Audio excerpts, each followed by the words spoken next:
نن سبا ټول د معاشره په دا باندې لګیا ده چې وخت ضایع کوي، د وخت پایبندي نه کوي. ای زما وروره، ای زما خوربې، دا وخت چې دی دا تېرېدونکی دی و دا وخت ته داسې موقع مه ورکوه چې دی باندې داسې وخت راونیسئ.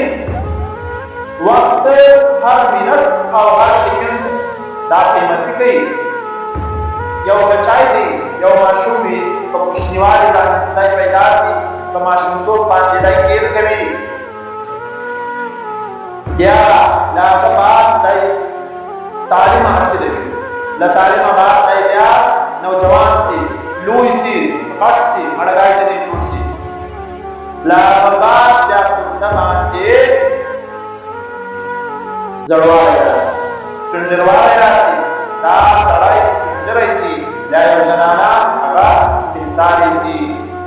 بیا دا به چې کوم دی تېر کوي، دی ساعتونه تېروي، د تعلیم حاصل کړی وي، کومه نوجواني وي، دا ګرد د ماضي په لسټ کې داخله سي. یعنې دغه شان ته د محصول جوړ سي. کوم چې دی تعلیم کوي، بیا دی کیرونه کوي، بیا پر ده باندې نوجواني ځواني راسي، دا د ده په ماضي کې دا داخله سي. بیا چې دی سپینږیری سي، دی بیا دا خبرې ډېرې کوي، یعنې کاش وخت بیا ورته راغلی وای، کاش ځواني بیا ورته راغلی وای، کاش هغه د تعلیم دور راغلی وای. یعنې هغه د تعلیم دور په ده باندې تار وي، هغه د نوجوانۍ دور په ده باندې تار وي.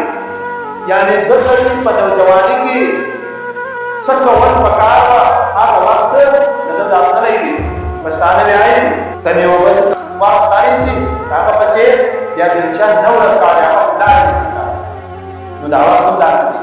بیا د هغه بعد په سپینږیروالي کې پر ده باندې روح قابضه سي، د ده روح وضع سي، د ده چې کله روح قابض سي، بس بیا دی ختم سي. 50 کاله د چا عمر وي، چا 60 کاله عمر وي، چا 80 کاله عمر وي، چا نهایت دا چې زما ستا په معاشره کې په 15,000 کسانو کې، په 4,000 کسانو کې که یو سړی 100 کلونو ته رسېدی یا